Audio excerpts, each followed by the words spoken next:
आप सभी को जय मसीह की। प्रभु सभी को बहुत आशीष दे। पवित्र आत्मा आप हमारी मदद करें। आज जो हम जानेंगे इस विषय में कि बहुत से लोग हैं ना प्रभु के निकट आना चाहते हैं। उनको बोला तो जाता है कि प्रभु के निकट आओ, लेकिन उनको पता नहीं है कैसे निकट आए। ऐसा क्या करें? क्या किसी प्रार्थना करने की ज़रूरत है, या उपवास करने की ज़रूरत है, या कुछ और करने की ज़रूरत है? प्रार्थना भी अच्छा है, उपवास भी अच्छा है, कोई बुराई नहीं है। लेकिन सबसे ज़्यादा इंपॉर्टेंट क्या चीज़ है, आज उस बात को हम जानेंगे कि प्रभु के निकट कैसे आएँ और उससे बात कैसे करें। बहुत से लोग कहते हैं प्रभु से बात करो, चट्टान से बात करो, यीशु हमारी चट्टान है ना। आज हमें प्रभु से बात करने की ज़रूरत है। सबसे ज़्यादा संपूर्ण सबसे ज़्यादा ज़रूरत, सारी ज़रूरतों को पूरा करने वाला, हमारी संपूर्ण ज़रूरत प्रभु यीशु है। उससे हमें बात करने की ज़रूरत है। बोलना आसान होता है, लेकिन करना इतना आसान नहीं होता। हमें तरीका नहीं पता। तरीका पता चलता तो धीरे धीरे करके हम उस एरिया में, उस वे पर, उस मार्ग पर हम चलने लगते हैं। धीरे धीरे करके अनुभव पाते हैं, फिर और अच्छे से बात हो पाती है, फिर हम सुन पाते हैं, फिर हम समझ पाते हैं, फिर कह पाते हैं, फिर अनुभव लेते हैं और गहरे। कैसे? ध्यान से सुनना। देखो, फिर से बताया जा रहा है, ये क्वेश्चन है कि प्रभु से बात कैसे करें और प्रभु के निकट कैसे आए। इसमें सबसे मेन चीज़ जो एक है, वो ये काम ज़रूर करना है। इसके साथ साथ आप उपवास में भी आकर ये काम कर सकते हो, आराधना के दौरान, और नॉर्मल भी, चलते फिरते भी, उठते बैठते भी, सोने से पहले भी, सुबह उठते के साथ ही, कभी भी, किसी भी समय, किसी भी तरीके से आप ये चीज़ कर सकते हो कि आप प्रभु से बात करो। कैसे करनी है? अगर आप चाहते हो कि प्रभु आपके निकट आए, क्योंकि प्रभु के वचन में लिखा है कि तुम मेरे निकट आओ तो मैं भी तुम्हारे निकट आऊँगा। पहले तुम मेरे निकट आओगे तो मैं तुम्हारे निकट आऊँगा, क्योंकि जिस नाप से हम नापेंगे उसी नाप से हमारे लिए नापा जाएगा, क्योंकि प्रभु के वचन में लिखा है ना। तो हमें अपनी तरफ से बेस्ट करना है। शुरुआत हमें करनी है। जैसे उस अंधे ने शुरुआत करी थी, हे दाऊद की संतान मुझ पर दया कर। यीशु नासरी, हे दाऊद की संतान मुझ पर दया कर, मैं देखना चाहता हूँ। शुरुआत उसने करी। उसने अंगीकार करके ज़ोरों से पुकारा, तब यीशु रुका और यीशु आया। यीशु ने उससे पूछा, क्या तुझे लगता है कि मैं तुझे चंगा कर सकता हूँ? उसने कहा हाँ। तो प्रभु ने उसको चंगा कर दिया। शुरुआत किसने की? उसी अंधे व्यक्ति ने। अगर वो अंधा आवाज़ नहीं देता तो प्रभु नहीं सुन पाता। अगर सुन नहीं पाता, अगर वो आवाज़ नहीं देता तो वो चंगा नहीं हो पाता। उसका छुटकारा उसके बोलने में था। अब हमें ध्यान से सुनना, हमें करना क्या है। मेन चीज़ जो परमेश्वर में बतलाना चाहता है कि बात करने की शुरुआत हमें क्या करनी है। कई बार हम सोचते हैं कि उचक्कर एक बार में झटके से चांद को छू लें, झटके से सामर्थ्य रूप से प्रार्थना कर डालें। सबसे ज़्यादा इंपॉर्टेंट जो चीज़ होती है ना, उसको हम भूल जाते हैं। सबसे मेन चीज़ वो क्या है? वो है अपने पापों का अंगीकार करना। सबसे ज़्यादा ज़रूरी। जब दाऊद से पाप हुआ, वो सामर्थ्य रूप से सब कुछ नहीं करने लगा। उसने अपने पश्चाताप के विषय में पूरे संसार को बता डाला कि मैंने ये पाप किया है। क्या? मैंने गुप्त पाप किया। भजन संहिता 51 उसने लिखा। ध्यान से सुनना। जब यीशु मसीह बता रहे होते हैं कि कौन व्यक्ति परमेश्वर की दृष्टि में धर्मी ठहरा, परमेश्वर किस पर दया करता है, उसमें दो व्यक्ति थे। दो में से एक व्यक्ति कहता है मैं तो दिन में इतना उपवास रखता हूँ, माता पिता की आज्ञा का पालन करता हूँ, चर्च भी जाता हूँ, आराधना भी करता हूँ, प्रार्थना भी करता हूँ, दान दसवें हिस्से भी देता हूँ, ये सब करता हूँ। लेकिन दूसरा जो व्यक्ति था, उसने कहा हाय प्रभु, मैं तो पापी हूँ, व्यभिचारी हूँ, बेईमानी हूँ, बेईमान करता हूँ, झूठा हूँ, चुगलखोर हूँ, निंदा करने वाला हूँ, गाली गलौज करने वाला व्यक्ति, मुझ पापी पर दया कर। तो प्रभु ने किससे बात करी और परमेश्वर की दृष्टि में कौन धर्मी ठहरा? परमेश्वर की दृष्टि में वो व्यक्ति धर्मी ठहरा जिसने अपने पापों का अंगीकार किया कि हाँ प्रभु, मैं पापी हूँ। चाहे आप कितना भी अच्छा कर सको, कितना भी बेस्ट कर रहे हो, चाहे कितना भी अच्छा खिला रहे हो, पिला रहे हो, कितना भी अच्छा जीवन है आपका, तब भी प्रभु के सामने हमें नम्र और दीन होकर जाना जरूरी है। क्योंकि मेरे भाई और बहनों, कई बार हमसे ऐसी बहुत सी गलतियां, पाप, गुनाह, अपराध आंखों से, विचारों से, व्यवहारों से, कामों से, सोचों से भी हो जाते हैं, जो हमें कई बार पता भी नहीं रहते। प्रभु ने कहा जैसा तू सोचे वैसा तू है। चाहे तूने किसी की हानि की सोच ली लेकिन करी नहीं। कोई तेरे घर पर आ गया, तूने मन में सोच लिया भाई यार अब ये क्यों आ गया। प्रभु कहता है अतिथि सत्कार करो। जिस मनुष्य को तुम देखते हो, यदि तुम उससे प्रेम नहीं करते, जिस परमेश्वर को तुमने देखा ही नहीं है, तो उससे कैसे प्रेम कर सकोगे। अब तेरे घर पे कोई गरीब फकीर आ गया, तुझसे मांग रहा है, तो कुड़कुड़ा गया मन में। चाहे भले ही तूने उसको उठाकर अपने घर में से सेब दे दे, लेकिन तेरे मन में कुड़कुड़ाहट आ गई। तू एक कुड़कुड़ाने वाला इंसान है, झुंझुलाने वाला, गाली गलौज करने वाला, बैर भाव करने वाला। भले ही तेरे मुंह से नहीं निकली वो बातें, लेकिन तेरे मन में थी। और लिखा है जैसा तू मन में सोचे वैसा तू है। इसीलिए मेरे भाई और बहनों, सुबह से लेकर शाम तक हमसे कितनी गलती हो जाती है।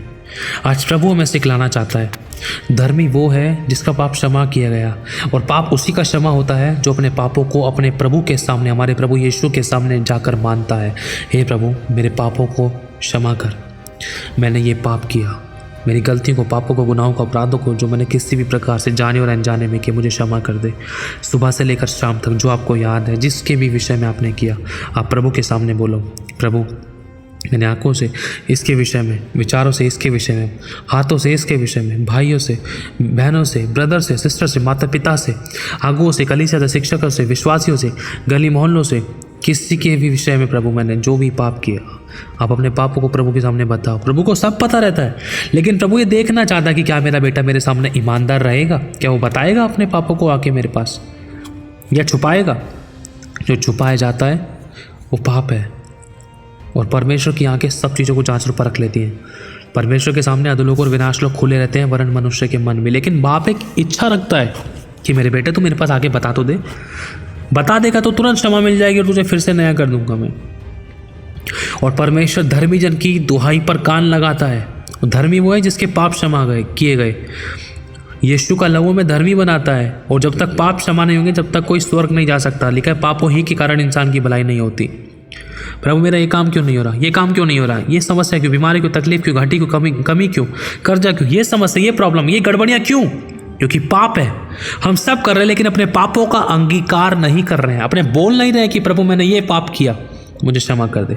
जितना याद है उतना तो कर सकते हैं ना। प्रभु सुबह से लेकर अब तक मुझसे जो भी पाप हो गए, मैंने उसको धोखा दिया था प्रभु, एक भाई को मैंने उस बहन को गलत निगाहों से देखा, उस भाई को मैंने प्रभु गलत निगाहों से देखा, प्रभु मुझे माफ़ कर दे, मेरे पापों को क्षमा कर दे। मैंने गलत चीज़ देखी, मैंने झूठ बोल दिया, मैंने चुगली की, मैंने उसका नुकसान कर दिया, मैंने उसको लूट लिया, मैंने उसको धोखा दिया, मैंने गाली गलौज कर दिया प्रभु, मैंने टीवी सीरियल्स में इतना समय बर्बाद कर दिया, प्रभु मुझे माफ़ कर दे। जब आप अपने मुंह से पापों की क्षमा मांगोगे, प्रभु आपको क्षमा करेगा, और जब वो आपको क्षमा करेगा, यीशु आपके अपने लहू से आपको धो देगा, और जब आप यीशु के लहू से धुल जाओगे तो आप धर्मी हो। और लिखा है धर्मी की बात को वो ध्यान धर के सुनता है, तब वो आपकी सुनेगा, और जब वो सुनेगा तो लिखा है वो धर्मी की दुहाइयों पर कान लगाता है। जब धर्मी उसको पुकारता है तो परमेश्वर उसको उत्तर देता है। इसका मतलब परमेश्वर बात कर रहा है। जब एक धर्मी परमेश्वर के पास आएगा, मतलब धर्मी कौन?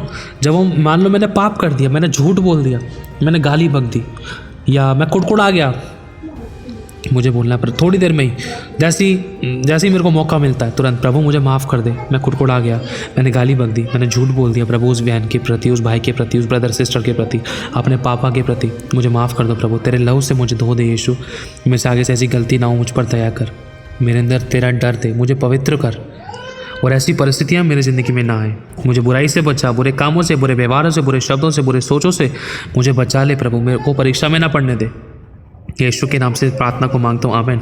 जब आप इस तरीके से भी प्रार्थना करोगे ना तो प्रभु देखेगा कि हाँ मेरा बच्चा बदलना चाहता है, इच्छा रख रहा है, तो प्रभु आपको तुरंत अपने लहू से यीशु धो देगा, शुद्ध कर देगा, आपके पाप अनंत काल के लिए मिटा दिए जाएंगे, कभी स्मरण नहीं होंगे, परमेश्वर आपको तुरंत क्षमा कर देगा। और जब आप प्रार्थना करोगे तो परमेश्वर आपकी सुनेगा, क्योंकि वो धर्मी की दुहाई पर कान लगाता है, और जब वो सुनता है तो वो उत्तर भी देता है। प्रभु ने कहा जिस समय तूने मुझे पुकारा उसी समय मैंने तेरी सुन ली। प्रभु आपकी ज़िंदगी में फिर काम करेगा, फिर आपके रुके हुए काम बनेंगे, गड़बड़ियाँ खत्म होंगी, बीमारी चंगाई बदलेगी, शाप आशीष बदलेंगे, बंधन टूटेंगे, रुके हुए काम बनेंगे, शैतान के काम नष्ट होंगे। क्यों? क्योंकि परमेश्वर आपकी प्रार्थना को सुनकर उत्तर देगा। हालेलुया। क्योंकि धर्मी की दुहाई पर वो कान लगाता है, और धर्मी वही है जो यीशु के लहू से धुला है। यीशु के लहू से वही धुला है जिसने अपने पापों को प्रभु के सामने स्वीकार किया, हाँ प्रभु मैं एक पापी हूँ, मुझे माफ़ कर दे। तो ये सबसे मेन चीज़ यही है, जब हम अपने पापों का अंगीकार करते हैं प्रभु के आगे, प्रभु मेरे पापों को क्षमा कर, तेरे लहू से मुझे धो दे, प्रभु सब कुछ ठीक कर दे, अच्छा कर दे, नया कर दे, तो परमेश्वर देखता है कि हाँ मेरा बच्चा अपने पापों के विषय में तौबा करता है, पश्चाताप करता है, पापों की गलतियों की क्षमा मांगता है, तो परमेश्वर देखेगा, परमेश्वर क्षमा भी करेगा और दया करेगा। प्रभु के वचन में लिखा है जो अपने अपराध छिपा रखता है उसका काम सफल नहीं होता, वरन जो उनको मान लेता और छोड़ भी देता है उस पर दया की जाएगी।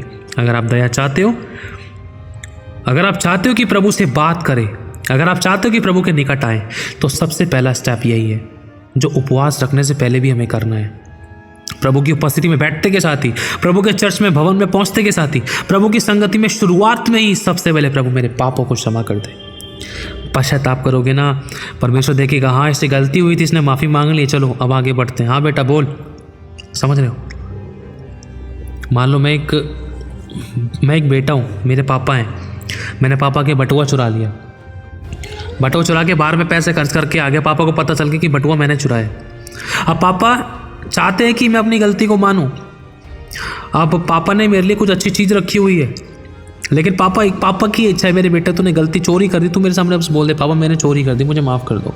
और जैसे ही मैं अपने पापा को बोल दूँ पापा मैंने चोरी कर दी, मुझे माफ़ कर दो, तो पापा की आंखों में खुशी की आंसू होंगे, मेरे बच्चे तूने पश्चाताप करना सीख लिया ना, तो चोरी भी एक दिन छोड़ देगा। तुझे अपनी गलती का एहसास हो गया ना, कोई बात नहीं, ये ले तू आशीष ले, ये तुझे मैं और ब्लेसिंग देता हूँ, लेकिन अब चोरी मत करना।